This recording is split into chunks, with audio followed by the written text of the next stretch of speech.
창세기 24장 1절로 27절 말씀입니다. 한 절씩 교독하고 마지막 절은 함께 읽도록 하겠습니다. 아브라함이 나이가 많아 늙었고 여호와께서 그에게 범사의 복을 주셨더라. 아브라함이 자기 집 모든 소유를 맡은 늙은 종에게 이르되 청하건대 내 허벅지 밑에 내 소원을 넣어라. 내가 너에게 하늘의 하나님 땅의 하나님이신 여호와를 가리켜 맹세하게 하노니 너는 내가 거주하는 이 지방 가나안 족속의 딸 중에서 내 아들을 위하여 아내를 택하지 말고 내 고향 내 족속에게로 가서 내 아들 이삭을 위하여 아내를 택하라. 종이 이르되 여자가 나를 따라 이 땅으로 오려고 하지 아니하거든 내가 주인의 아들을 주인이 나오신 땅으로 인도하여 돌아가리이까? 아브라함이 그에게 이르되 내 아들을 그리로 데리고 돌아가지 아니하도록 하라. 하늘의 하나님 여호와께서 나를 내 아버지의 집과 내 고향 땅에서 떠나게 하시고 내게 말씀하시며 내게 맹세하여 이르시기를 이 땅을 내 씨에게 주리라 하셨으니 그가 그 사자를 너보다 앞서 보내실지라 내가 거기서 내 아들을 위하여 아내를 택할지니라. 만일 여자가 너를 따라오려고 하지 아니하면 나 이 맹세가 너와 상관이 없나니 오직 내 아들을 데리고 그리로 가지 말지니라. 그 종이 이에 그의 주인 아브라함의 허벅지 아래에 손을 넣고 이 일에 대하여 그에게 맹세하였더라. 이에 종이 그 주인의 낙타 중 10피를 끌고 떠났는데 곧 그의 주인의 모든 좋은 것을 가지고 떠나 메소포타미아로 가서 나홀의 성에 이르러 그 낙타를 성 밖 우물 곁에 꿀렸으니 저녁 때라 여인들이 물을 기르러 나올 때였더라. 그가 이르되 우리 주인 아브라함의 하나님 여호와여 원하건대 오늘 나에게 순조롭게 만나게 하사 내 주인 아브라함에게 은혜를 베푸시옵소서. 성중 사람의 딸들이 물 기르러 나오겠사오니 내가 우물 곁에 서 있다가 한 소녀에게 이르기를 청하건대 너는 물동이를 기울여 나로 마시게 하라리니 그의 대답이 마시라 내가 당신의 낙타에게도 마시게 하리라 하면 그는 주께서 주의 종 이삭을 위하여 정하신 자라 이로 말미암아 주께서 내 주인에게 은혜 베푸심을 내가 알겠나이다. 말을 마치기도 전에 리브가가 물동이를 어깨에 메고 나오니 그는 아브라함의 동생 나홀의 아내 밀가의 아들 부두엘의 소생이라. 그 소녀는 보기에 심히 아리따고 지금까지 남자가 가까이 하지 아니한 처녀더라. 그가 우물로 내려가서 물을 그 물동이에 채워 가지고 올라오는지라. 종이 마주 달려가서 이르되 청하건대 내 물동이의 물을 내게 조금 마시게 하라. 그가 이르되 내 주여 마시소서 하며 급히 그 물동이를 손에 내려 마시게 하고 마시게 하기를 다하고 이르되 당신의 낙타를 위하여서도 물을 길어 그것들도 배불리 마시게 하리이다 하고 급히 물동이의 물을 구유에 붓고 다시 기르려고 우물로 달려가서 모든 낙타를 위하여 깃는지라. 그 사람이 그를 묵묵히 주목하며 여호와께서 과연 평탄한 길을 주신 여부를 알고자 하더니 낙타가 마시기를 다음에 그가 반 세겔 무게의 금 코걸이 1개와 10세겔 무게의 근 솜노꼬리 1쌍을 그에게 주며 이르되 내가 누구의 딸이냐 청하건대 내게 말하라 내 아버지의 집에 우리가 유숙할 곳이 있느냐. 그 여자가 그에게 이르되 나는 밀가가 나홀에게서 낳은 아들 부두엘의 딸이니이다. 또 이르되 우리에게 집과 사료가 족하며 유숙할 곳도 있나이다. 이에 그 사람이 머리를 숙여 여호와께 경배하고 함께 하겠습니다. 이르되 나의 주인 아브라함의 하나님 여호와를 찬송하나이다. 나의 주인에게 주의 사랑과 성실을 그치지 아니하였사오며 여호와께서 집에서 나를 인도하사 내 주인의 동생의 집에 이르게 하셨나이다 하니라. 아멘. 기독교 저술가 톰 레이너는 처치 앤서즈를 세우고 컨설팅으로 미국 교회들을 돕고 있습니다.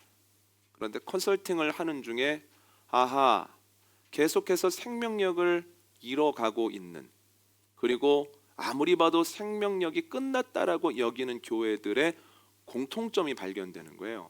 그래서 그 공통점을 기반으로 죽은 교회를 부검하다. 왜 그 교회는 문을 닫았을까라고 하는 책을 썼습니다. 그가 책에서 이런 얘기를 합니다. 한번 들어보세요. 각 범주에 속하는 교회들의 숫자를 추정해 보면 다음과 같다.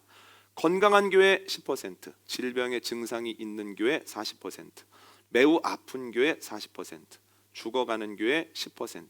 이 수치가 정확하지는 않지만 미국 교회들의 실질적인 상태를 반영하고 있다고 생각한다. 건강한 교회가 열에 하나밖에 안 된다라고 하는 그의 분석은 매우 충격적입니다. 그런데 그의 책을 읽으면서 들었던 생각은 아하, 이게 미국 교회만의 이야기는 아니구나. 한국 교회도 여기에서 자유로울 수 없구나. 이런 생각을 했습니다. 물론 역사상 완벽한 교회는 없습니다. 모든 교회가 건강할 수도 없지요.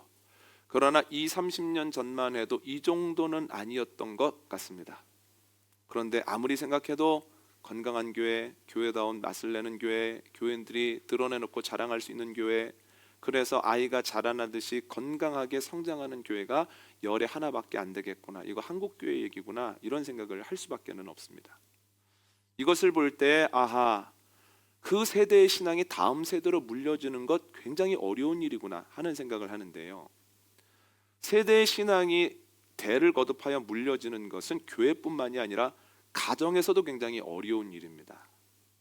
부모님이 하나님 만났다고 해서 아이들이 자연스럽게 하나님 만나는 것 아니고, 부모님에게 하나님에 대한 확실한 고백이 있다고 해서 아이들에게 간증이 있는 건 아니다라고 하는 거예요. 이러한 사실을 생각해 볼 때 오늘 본문에 나오는 아브라함의 가정과 가문은 매우 특별하다는 거예요. 아브라함은 평생 동안 하나님과 동행하지 않습니까? 그런데 그의 아들, 그의 손주, 중손주도 하나님과 늘 함께합니다. 아브라함의 삶에 문제가 있었으나 그러나 아브라함이 그 모든 문제를 이기고 그 모든 과정 중에 확실한 하나님에 대한 고백을 갖게 되지 않습니까? 여호와 일의 고백이죠. 그런데 그의 아들, 그의 손주, 그의 증손주도 어려움이 있었으나 결국은 이기고 그 과정 가운데에서 하나님에 대한 고백을 확실하게 붙들게 됩니다. 이삭에게는 내가 어려웠으나 결국은 넓은 곳을 허락받았다라고 하는 르호봇의 고백이 생겼죠. 야곱의 경우에는 내가 어디를 가든지 하나님이 함께 하시며 내 형편을 살피신다라고 하는 베델의 고백이 생겼죠. 또한 요셉의 경우에는 하나님께서 내 고된 것과 억울한 것을 다 갚아주셨을 뿐만 아니라 이렇게 나를 번성하게 하셨다라고 하는 므낫세와 에브라임이라고 하는 고백이 생겼다는 거예요. 문제를 이겼을 뿐만 아니라 그 승리로 인한 간증과 고백이 그들의 삶에 있었다는 거예요. 아버지가 가지고 있었던 승리와 간증이 아들에게, 손주에게, 증손주에게, 자손들에게 전해진다라고 하는 것은 매우 기쁘고 놀라운 일입니다. 이 이야기를 들으면서 목사님, 옛날에는 다 그런 모양이죠. 그냥 부모님의 신앙이 쉽게 물려졌나 보죠. 이렇게 생각하기 쉽지만 그렇지 않습니다. 다윗의 자손들을 보십시오. 하나님 만나지 못한 사람들, 하나님 속삭이는 사람들 너무 많습니다. 특별히 히스기야 아들 므낫세를 보십시오. 히스기야는 그렇게 하나님이 사랑한 왕이었으나 므낫세는 하나님과 반대 방향으로 달려가는 사람이었다는 거예요. 지금 어려운 건 그때도 어렵습니다. 지금 신앙이 유전되는 것, 물려지는 것이 어렵다면 그때도 만만한 문제는 아니었다라고 하는 거예요. 그러면 이 이야기를 듣고 아하, 아브라함의 가문에는 무슨 특별한 게 있나 보다, 영적인 지수가 높은가 보다라고 생각하기가 쉽지만 오늘 본문을 보면 그런 것도 아니에요. 오늘 본문 말씀을 간단히 정리를 해보도록 하겠습니다. 140세의 아브라함이 집안일을 도맡아 하는 나이든 종에게 이야기를 합니다. 나는 이삭이 이 땅 가나안 여인과 결혼하지 아니하고 내 고향 땅에 있는 내 족속과 결혼하기를 원한다. 그러니까 네가 가서 며느리감을 택하여 데리고 와라. 하나님 앞에서 정직하게 이 모든 과정을 수행한다고 나에게 맹세하고 떠나라. 그러니까 종이 아브라함에게 물어봅니다. 제가 만약에 누군가에게 이러한 제안을 했는데 그 여인이 안 오겠다고 하면 도련님을 데리고 가서 결혼시켜서 거기에 정착시킬까요? 그랬더니 아니다. 하나님께서 분명히 너와 내 자손에게 이 땅을 주겠다, 가나안 땅에 대한 약속을 하셨기 때문에 이삭이 거기 가는 건 아니다. 그러니까 만약에 네가 제안을 했음에도 불구하고 그 여인이 가기 싫다고 여기면 몰라도 라고 이야기를 하면 그냥 돌아와도 좋다. 그러면 너는 네 일 다 한 거다. 네 책임이 아니다. 이런 이야기를 합니다. 그러면서 뭐라고 이야기를 하냐면, 그러나 걱정하지 말아라. 하나님께서 천사를 너보다 먼저 보내셔서 모든 일을 순조롭게 행하실 거다. 종이 그 말을 듣고 아브라함과 맹세를 하고 낙타 10필에 결혼 지참금이 될 만한 것들을 가득 싣고 떠납니다. 그가 하란에 도착했을 때에는 날이 저물 때입니다. 여인들이 샘에 물들어 나오는 시간이에요. 그 성에 들어가기 전에 들어가기 전에 그리고 셈에 도착하는 과정 가운데에서 종이 계속해서 기도를 합니다. 하나님, 제가 누군가를 보고서 마음에 들어 저 사람이 아닐까 하고 물어봤을 때, 나 물 좀 줄래? 라고 물어봤을 때 물론입니다. 그리고 어르신뿐만 아니라 어르신과 함께 있는 낙타들에게도 제가 물을 드리겠습니다 라고 이야기를 하면 하나님께서 예비하신 사람이 그 사람이라고 생각을 하고 제가 결혼 한번 진행해 보겠습니다. 그렇게 기도를 하고 있는데 기도가 끝나기도 전에 한 소녀가 걸어오는 거예요. 그런데 마음에 듭니다. 도련님하고 잘 어울릴 것 같아요. 그래서 이렇게 묻습니다. 나한테 물 좀 줄래? 그랬더니 그 소녀가 물론입니다. 어르신뿐만 아니라 어르신과 함께하고 있는 낙타들도 목이 마를 텐데 낙타들에게도 물을 주겠습니다. 이렇게 얘기를 하거든요. 당연하게 여기지만 여러분, 이게 쉬운 일이 아닙니다. 종에게만 물을 준다라고 하는 것은 본인이 뜬 그 항아리에서 약간만 덜어서 준다는 의미거든요. 낙타가 몇 마리입니까? 10마리입니다. 낙타가 덩치가 큰 만큼 물을 엄청 먹지 않겠습니까? 그럼 어떻게 합니까? 본인이 가지고 있는 물통 가지고는 안 된다는 거예요. 아마 낙타 한 마리에 물통 하나가 들어갈지도 몰라요. 그 말은 낙타 10마리에게 물을 준다라고 하는 것은 물을 부어서 주고 또 줄을 섰다가 물을 떠서 주고 또 물을 떠서 주고 하는 것을 반복적으로 해야 된다는 얘기예요. 가족들이 사용할 물을 들어왔다가 생각지도 못했던 고된 일을 할 수 있다라고 하는 거거든요. 그럼에도 불구하고 그 소녀가 그렇게 하겠다고 하고 자신이 말한 것을 지킵니다. 그러자 종이 또 물어봅니다. 너는 누구네 가족이냐? 나와 내 낙타들이 니네 집에서 좀 묵을 수 있겠느냐? 그랬더니 본인이 누구라고 이야기를 하면서 충분하다고 자기 집으로 가자고 합니다. 그런데 이게 웬일입니까? 그 사람의 출신을 들어보니 그 소녀가 아브라함과 같은 고향 사람일 뿐만 아니라 아브라함의 친족이었다는 거예요. 이것을 듣고서 종이 하나님이 예비하신 친구가 이 친구구나 하면서 하나님을 찬양하는 것이 오늘 본문의 내용입니다. 그 뒤에 일어난 일들을 조금 더 정리를 해보자면 소녀가 집에 가서 이 사실을 이야기합니다. 그랬더니 그 오빠 라반이 당장에 달려와서 종을 만나고 종을 축복하고 자신의 집으로 가자고 합니다. 함께한 사람들에게 발 씻을 물을 주고 낙타들에게는 여물을 주고 그리고 저녁 식사를 준비하고 저녁을 먹으려고 하는데 종이 이야기를 합니다. 저녁 먹기 전에 제가 꼭 드려야 되는 말씀이 있습니다 하면서 본인이 여기에 온 이유, 오는 여정 중에 일어났던 일, 그리고 본인이 기도한 것과 기도가 끝나기도 전에 일어난 일, 여기에 오게 된 여정을 설명을 합니다. 그러면서 이 아이를 데리고 가서 우리 도련님과 결혼을 시키면 안 되겠습니까? 아무래도 하나님이 예비한 사람 같은데요. 이렇게 얘기를 하죠. 그러니까 이 말을 들은 리브가의 오빠와 아버지가 우리가 듣기에도 이건 하나님이 계획하시고 시키시는 일인데 우리가 어떻게 가부간의 이야기를 할 수 있겠습니까? 리브가를 데리고 가서 가정을 이루십시오. 이렇게 이야기를 합니다. 이에 저녁을 먹고 그 다음날 아침에 일어나서 가나안 땅으로 다시 리브가와 함께 출발했다는 거예요. 돌아와서 리브가와 이삭이 가정을 이루고 서로 위로하며 행복하게 살았다라고 하는 것이 창세기 24장의 내용입니다. 여러분, 오늘 본문을 보면 아브라함의 자손들뿐만 아니라 그 집에서 오래 생활했던 종도 문제를 만났으나 승리하고 그 과정을 통해서 확실한 하나님에 대한 경험과 고백과 간증을 갖게 됩니다. 그 이유가 뭘까라는 거예요. 그 이유는 아브라함의 가정에 있었던 두 가지 때문에 그렇습니다. 오늘 본문을 통해서 보면 첫 번째, 아브라함의 가문에 뭐가 있었냐면 기도가 있었다라고 하는 거예요. 기도. 제가 오늘 본문에 나오는 종이라면 아브라함의 이야기를 듣는 순간 무척이나 막막했을 것 같습니다. 두 가지 이유 때문인데 첫 번째는 너무 멀기 때문에 그렇습니다. 제가 지난 주일에 오후 모임을 마치고 삼척에 갔습니다. 저녁 예배를 인도하기 위함입니다. 고속도로를 막힘없이 달려갔음에도 불구하고 3시간 정도 걸리더군요. 키로수가 한 275km 정도였기 때문입니다. 가는 것도 피곤했고 또 말씀을 마치고 오는 것도 만만치 않았습니다. 그런데 오늘 본문에 나오는 여정은 이에 비할 바가 아니라는 거예요. 학자들에 의하면 가나안에서부터 하란까지는 그냥 직선 거리로는 600km 정도 되고요. 길로 따지면 800km가 넘는 거리입니다. 그러니까 용인에서부터 삼척까지 거리의 3배에 가깝습니다. 그런데 길은 제가 갔던 길과 비할 바 아니라는 거예요. 저는 고속도로를 달려갔습니다만 그 길은 흙길이고 돌길입니다. 산길이고 힘들죠. 저는 차를 타고 갔습니다만 걸어서 갔다는 거예요. 저는 차의 도움을 받았습니다만 그 종은 결혼 예물을 가득 실은 그 낙타들을 잘 보면서 갔다는 거예요. 또한 언제 강도가 나와서 이 모든 것을 가지고 갈지 모르기 때문에 늘 긴장하면서 800km를 걸어갔다는 거죠. 여러분, 종이 경험이 있기 때문에 그 말을 듣는 순간 만만치 않겠는데 이 생각하지 않았겠습니까?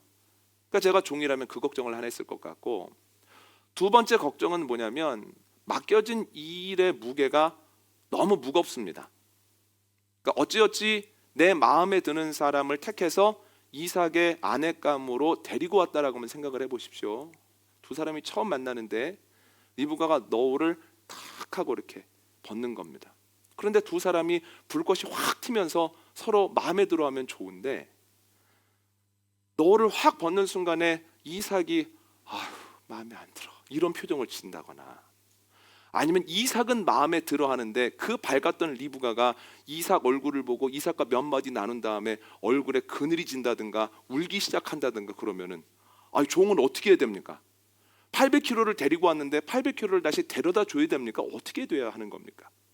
그것도 아니라면 처음에는 잘 살다가 6개월 정도 지나서 둘이 마음에 안 맞아서 맨날 싸우고 집에서 우당탕탕 소리가 나면 그 종이 어떻게 감당을 하겠습니까? 그러니까 이건 무사하게 다녀오느냐 마느냐의 문제와는 별개라는 거예요. 그러니까 제가 종이라면 그 여정 만만치 않겠는데, 그런데 내가 여정을 다녀왔을 때 좋은 결과를 얻을 수 있을까 꽤 고민이 됐을 것 같습니다. 그런데 오늘 본문을 보면 그 종은 아브라함에게 그 이야기를 들었을 때에 기도한다는 거예요. 목사님, 아브라함의 이야기를 듣고 종이 기도했다는 말 없지 않습니까? 라고 물으실 수 있겠지만 종의 행동을 보면 분명히 종은 그때에 걱정하지 않고 기도했습니다. 그가 하란에 들어가기 전에 하나님께 기도하지 않습니까? 그가 어려운 일이 있을 때마다 기도했다는 거거든요. 여러분, 기도는 습관입니다. 아니요, 좀 넓게 얘기하면 문제를 만났을 때, 실패를 경험했을 때 보이는 현상들, 모습들은 습관적으로 나오게 돼 있거든요. 그러니까 문제를 만났을 때 걱정하는 사람들은 매번 걱정하고요, 문제를 만났을 때 누군가를 원망하는 사람들은 늘 원망합니다. 실패를 경험했을 때 늘 좌절하면서 안 되겠다고 포기하는 사람들, 핑계하는 사람들은 늘 좌절하고 핑계합니다. 그러나 문제 앞에서 기도하는 사람들은 기도가 습관이기 때문에 걱정하거나 낙심하거나 좌절하지 않고 기도합니다. 실패를 맛봤을 때에도 주님을 잡고 일어나는 사람들은 습관적으로 주님을 붙잡고 일어난다라는 거예요. 하란에 들어가기 전에 또한 셈에 가까워지면서 종이 기도했다는 것을 보면 아브라함의 이야기를 들었을 때도 기도했고, 여정에 어려운 일을 만났을 때도 기도했고, 때때로 여정 중에 불안한 마음이 들 때마다 종이 기도했다라고 하는 거죠. 여러분, 그런데 놀라운 게 뭐냐면 이 기도를 했을 때 하나님께서 그의 기도를 들으시고 응답하셨다는 거예요. 성경을 보면 주로 기도하고 응답받는 사람들의 이름이 다 나와 있지 않습니까? 그런데 종은 이름도 나와 있지 않은데 그 기도에 명확하게 응답해 주셨죠. 얼마나 감사한 일입니까? 방금 말씀드린 것처럼 우리는 종의 이름도 알지 못합니다. 그런데 종에게 분명한 게 있습니다. 첫 번째는 뭐냐면 그의 나이가 어느 정도 있음에도 불구하고 그래도 아브라함보다는 젊고 기력이 있다는 거예요. 그러니까 아브라함이 직접 안 가고 종을 보냈죠. 두 번째는 뭐냐면 낙타 10필에 가득가득 결혼 지참금을 실어 보낸 것을 보면 무척 믿을 만한 종이었다는 거예요. 신뢰하는 종이었다는 겁니다. 그런데 왜 신뢰할까요? 뭔가를 말하면 알아듣고, 가르쳐주면 배우고, 시키면 그대로 하고, 원하는 것들 이상을 내기 위해서 힘썼다는 거예요. 그러니까 종이 가지고 있는 능력의 대부분은 누구한테 배운 겁니까? 아브라함에게 배웠다는 거예요. 아브라함에게. 그러면 어려울 때 기도하는 거야 라고 하는 것 누구한테 배웠을까요? 종이 오랜 동안 함께하면서 아브라함에게 배웠습니다. 어려울 때 힘들 때 낙심하는 거 아니구나. 주인을 보니까 기도하는 거구나. 기도하면서 기다리는 거구나. 기다리면서 소망을 품는 거구나. 그걸 배웠지요. 아브라함에게 있어서 기도는 힘이었습니다. 어려울 때 기도했을 때 아브라함이 인내하게 되고 결국은 이김으로써 그 과정 가운데에서 하나님에 대한 경험과 간증을 갖게 되죠. 아브라함에게 배워서 종이 기도합니다. 그랬을 때 종도 문제를 넘어서고 결국 종도 아브라함과 같은 고백과 간증을 갖게 된다는 거예요. 여러분, 저희가 교회에서 다음 세대에게 신앙을 물려주고 싶어. 내가 만났던 주님을 우리 아이들도 만났으면 좋겠어. 내가 복음의 혜택을 누렸던 것처럼 우리 아이들도 복음의 혜택을 누렸으면 좋겠어. 내가 이기고 간증하는 것처럼 우리 아이들도 이기고 간증하면 좋겠어 라는 마음이 있으시다면 그 복음의 혜택과 신앙이 이어지기 위해서는 뭐가 이어져야 됩니까? 기도가 이어져야 된다는 거예요. 우리가 그것을 원한다면 아이들에게, 다음 세대에게 기도를 가르치고 또한 함께 기도하기 위해서, 기도를 이어가기 위해서 힘써야 된다는 거예요. 마음에는 원하지만 함께 기도를 이어가지 못하거나 기도하지 않으면 결코 신앙과 신앙의 혜택은 자녀들에게, 다음 세대에게 물려지지 않습니다. 톰 레이너가 교회들을 컨설팅하고 이를 바탕으로 죽은 교회를 부검하다라는 책을 쓰고 이것을 바탕으로 또 세미나를 합니다. 그런데 그의 세미나를 듣고 종종 세미나 후에 눈물이 글썽글썽한 사람, 그렁그렁한 사람들이 찾아오는 거예요. 목사님, 이 책을 우리가 조금만 먼저 만났어도 우리 공동체가 그렇게 되지는 않았을 텐데요. 목사님 책이 우리 공동체에 빨리 교과서처럼 점검하는 이 방향으로 쓰였으면 우리 교회가 이렇게 뿔뿔이 흩어지지는 않았을 텐데요. 너무 아쉽습니다 라고 이야기하면서, 그런데 그렇게 어려운 사람들이 우리와 같은 운명을 맞이하지 않도록 좀 도와주십시오. 잘못된 것도 알려주시지만 이 시대에 살아있는 교회와 살아나는 교회들에 대한 이야기도 좀 해주십시오. 이런 요구가 있더라는 거예요. 그래서 그는 살아있는 교회와 살아나는 교회의 공통점들을 바탕으로 책을 쓰게 되는데 바로 살아나는 교회를 해부하다라는 책이에요. 죽은 교회를 해부하다는 이미 죽은 교회에 대한 공통점을, 살아나는 교회를 해부하다는 살아있는 교회의 특징들을 이야기를 하거든요. 그런데 두 책을 통해서 보면 죽어가는 교회의 공통점이 몇 가지가 있습니다. 그 중에 두 가지만 말씀을 드리면, 첫 번째는 여러 가지 탓을 한다는 거예요. 가장 많은 것이 교회 탓입니다. 우리 주변에 대형 교회가 있거든요. 대형 교회가 모든 사람들을 다 흡수해 갑니다. 그래서 우리 공동체가 어려운 겁니다. 또 세대 탓을 합니다. 지금은 복음의 세대가 아니거든요. 복음을 전해도 안 들으려고 하거든요. 우리가 20, 30년 전에만 목회했어도 괜찮을 텐데 세대 때문에 우리가 어려운 겁니다. 교단도 탓합니다. 교단이 조금만 건강하고 상식적으로 행동해지면 교회들이 살아날 텐데 교단이 이런 모양을 하고 있으니 우리가 못 살아나거든요. 계속해서 탓할 거리를 찾는다는 거예요. 죽은 교회의 특징입니다. 책을 읽으면서 이런 생각을 해봤습니다. 우리가 가장 많이 하는 탓은 뭔가 생각해 보니까 여러 가지가 있습니다만 코로나 탓 많이 합니다. 코로나만 아니었어도 이렇지는 않을 텐데, 우리가 코로나 이전에는 굉장히 좋은 분위기였는데 코로나 때문에 3년 반을 이렇게 헤매고 나니까 교회가 이렇게 어려워졌네. 여러분, 그렇지 않습니다. 코로나 직전에 좋아졌다라고 얘기를 하지만 착시 현상에 불과할 겁니다. 교회는 늘 주님 나라 가기 전까지는 하나님이 나의 구주라고 하는, 예수님이 나의 구주라는 고백을 붙잡고 그 치열한 영적 싸움을 하는 거기 때문에 교회에 안정이란 없습니다. 그런데도 계속해서 코로나 때문이라고 탓을 하죠. 이게 첫 번째 특징이고, 두 번째 특징이 뭐냐면 은탄환 타령을 한다는 거예요. 은탄환 타령. 은탄환이 뭐냐면 미국 영화를 보면 뱀파이어나 늑대 인간을 잡을 때 은탄환을 만들어서 탁 쏘지 않습니까? 그럼 일반 총알에는 꿈쩍도 안 했던 녀석들이 그걸 먹고 악 하고 쓰러지지 않습니까? 그런데 영화를 보다 보면 결정적인 순간에 탁 방아쇠를 당겼는데 실린더가 턱 비어 있는 거예요. 그러면 그 사람이 어떻게 합니까? 죽으면서 은탄환만 있었어도 하면서 딱 죽는 거죠.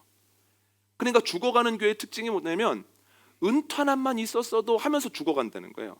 그러니까 은탄환들을 몇 가지를 소개해놨는데, 목회자들이 자꾸만 아쉬워하는 은탄환은 교회 건물입니다. 우리에게 교회 건물만 있었어도, 교회 건물만 번듯했어도 이거 모든 문제가 해결될 텐데. 또 있습니다. 우리 교회 위치가 아주 좋은 곳에 있었어도 있으면 다 해결될 텐데 이 교회 위치 때문에 그런 거야. 목회자들이 그런 얘기를 한다는 거예요. 교인들의 은탄하는 뭐냐면 좋은 목회자만 있어도 교회들이 살아나고 우리 교회 부흥할 텐데 좋은 목회자가 없어서 그래. 획기적인 프로그램만 있어도, 우리 교회만 내세울 수 있는 프로그램이 있으면 좋을 텐데 이 프로그램이 없어서 그래. 계속해서 프로그램이라고 하는 은탄환을 찾는다라고 하는 거예요.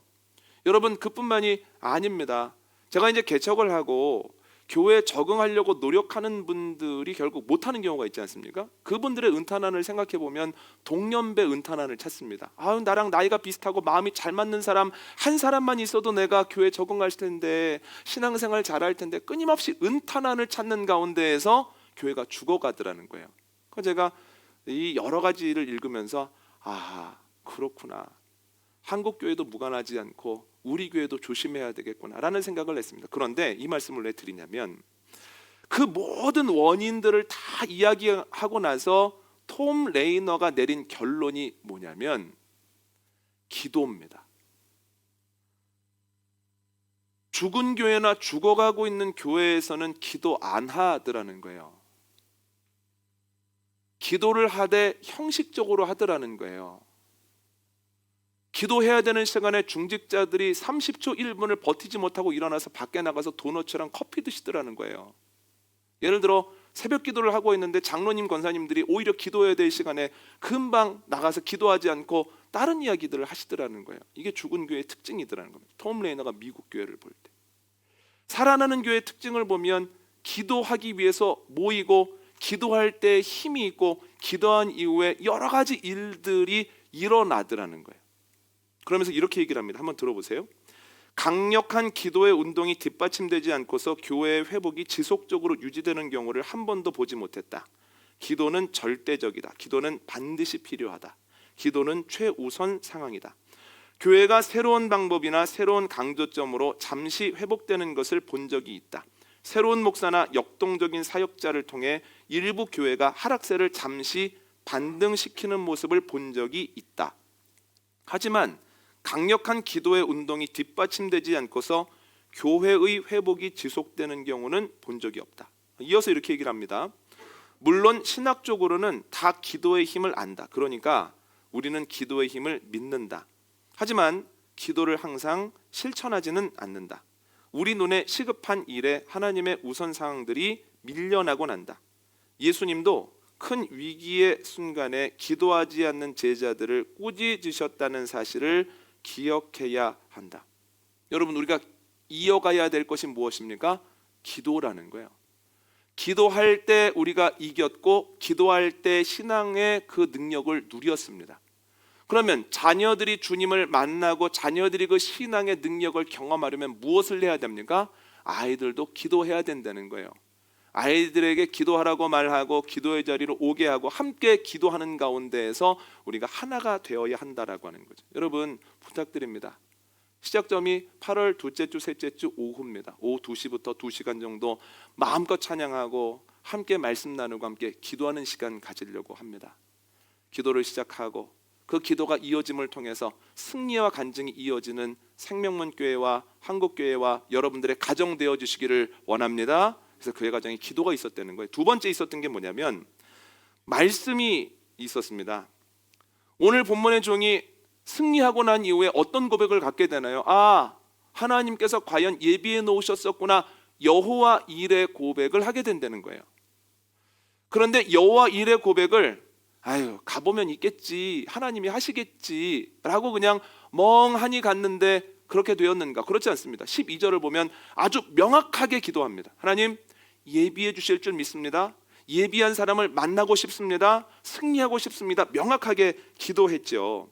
그런데 종이 위기의 순간에, 떨림의 순간에 그렇게 기도할 수 있었던 이유가 있습니다. 오늘 보면 7절 앞부분을 한번 화면 보시고 읽어보실까요? 함께 읽습니다. 시작. 그가 그 사자를 너보다 앞서 보내실지라 내가 거기서 내 아들을 위하여 아내를 택할지니라. 아멘. 막막해하는 종에게 아브라함이 뭐라고 이야기를 합니까? 하나님께서 너보다 천사들을 먼저 보내셔서 모든 것을 순탄하게 하실 것이다. 가봐라, 준비되어 있을 거다. 이런 얘기를 하죠. 그런데 종이 그 얘기를 듣고서 이게 무슨 얘기입니까? 좀 자세하게 설명해 주십시오. 이렇게 얘기를 안 한다는 거예요. 왜 그럴까요? 그동안 아브라함은 본인이 모리아산에서 경험했던 여호와 일의 하나님에 대해서 자녀들에게, 손주들에게, 식솔들에게 반복적으로 얘기를 했다는 거예요. 어려운 일이 있을 때 걱정하지 마, 지금은 기도해야 될 때다라고 하는 것을 가르쳐 줬을 뿐만 아니라 네가 기도하면 내가 경험했던 여호와 이레를 너도 경험할 수 있을 거야. 하나님은 동일하신 분이야. 그러므로 포기하지 말고 끝까지 가야 되라고 하는 것을 계속해서 이야기를 했죠. 그 말씀이 있었을 때에 종이 명확하게 여호와 이레 하나님을 기대하면서 기도했다는 거예요. 여러분, 아브라함의 가정에 말씀이 있었습니다. 하나님이 어떤 분인지, 하나님 어떻게 일하시는지. 우리의 가정에도 말씀이 있을 때에 그 말씀 붙들고 기도할 수 있고 그 말씀에 기반한 놀라운 경험을 우리도 하게 되어주는 줄 믿습니다. 그럼 어떻게 해야 될까요? 말씀의 자리를 자꾸 만드셔야 됩니다. 가정 예배를 통해서 자꾸 만드셔야 됩니다. 식사하실 때 그 시간에 모였을 때 아이들이 듣든지 아니하든지 내 하나님과 내 하나님 일하시는 방식을 아이들에게 이야기를 해줘야 됩니다. 내가 너 위해 기도하고 있어, 요 정도만 말씀해 주시는 것이 아니라 널 위해 기도하고 있는데 어떻게 기도하고 있는지, 내가 경험한 하나님은 이런 분인데 하나님이 너에게도 이렇게 역사하시면 좋겠다고 그 내용을 얘기해 줘야만 아이들이 분명하게 위기의 순간에 그 하나님을 바라보고 하나님께 명확하게 기도할 수 있다는 거예요. 말씀이 있어야만 이어집니다. 그런데 설교를 준비하면서 생각해 보니 우리가 참 감사한 때를 지나가고 있습니다. 저희가 5월 달부터 성경 통독을 함께 하고 있지 않습니까? 성경 통독을 하면서 교회 안에 나타나는 현상은 자연스럽게 말씀에 대한 이야기를 서로 물어본다는 거예요. 새벽에 어른들이 만나시면 서로 물어봅니다. 잘 읽고 있어? 이렇게 물어보시죠. 저도 새벽 기도 때 여쭤보거든요. 어떻게 잘 읽고 계십니까? 그러면 잘 읽고 계신 분이나 앞서 읽으신 분들은 당당합니다. 걱정하지 마십시오. 저는 수요일이면 다 읽습니다. 얘기하시거든요. 그런데 잘 읽고 계십니까? 라고 했을 때 눈빛이 흔들리거나 눈을 피하시는 분들이 있습니다. 읽어야 되는데 이게 바빠가지고 제가 잘 해야 되는데 계속해서 점검이 되는 거죠. 매주 읽으면서 점검할 수 있습니다. 그뿐만 아니고요. 그 말씀을 그냥 읽는 것으로 그치지 아니하고 매번 시험 문제가 나오지 않습니까? 그러면 새벽기도 마치고 나가면 서로 얘기하세요. 23번 문제가 좀 어렵지 않아? 나는 이렇게 썼는데 자기는 어떻게 썼어? 나랑 다르게 썼네? 그럼 두 분이 옵니다. 목사님, 둘 중에 누가 맞는 건가? 이렇게 물어보시기도 합니다. 그럼 찾아서 말씀도 드리고 그렇습니다. 말씀을 읽는 것으로 그치지 아니하고 말씀을 더 깊이 알기 위해서 노력하는 것이 자연스럽게 되는 것을 볼 때 이거 너무 복된 일이다, 행복한 일이다. 그뿐인가요? 주일날 오후가 되면 이제 채점되어진 시험표가 오지 않습니까? 그러면 그걸 가지고 또 행복해가지고 내가 이거 가지고 고민했는데 결국 맞았다고 하면서 기뻐하시는 가운데 말씀을 또 떠올리죠. 여러분, 말씀을 읽으면서 말씀을 점검하면서 또한 말씀에 대한 것들을 또 나눌 수 있는 기회가 있는 것 너무너무 행복한 일이라는 거예요. 여러분, 말씀 읽기에 동참하시고 늦었다고 생각하지 마십시오. 5번밖에 안 했습니다. 오늘 6주차거든요. 6주차부터 시작하시면 됩니다. 말씀이 이어져야만 그 승리와 고백과 간증이 이어지게 된다는 거예요. 여러분, 우리가 이런 일을 할 수 있는 것 자연스러운 일 아니라는 거예요. 이게 너무 좋아서 제가 동기들을 만나거나 통화를 하면 이걸 권하거든요. 성경 통독 한번 같이 해봐. 성경 통독으로 끝나지 말고 시험 문제도 매주 내봐. 시험을 채점해봐. 그러면 교인들이 너무 행복하다. 그랬더니 한 친구가 저한테 이러는 거예요. 승원아, 나는 니네 교회가 덜 부럽다. 그래서 뭐가 부러워? 그랬더니 그 친구 농촌에서 목회하거든요. 우리 교회는 한글을 모르는 분들이 한 4-5분 계셔. 그래가지고 결혼식이나 장례식 앞두고 뭘 써달라고 오시거든.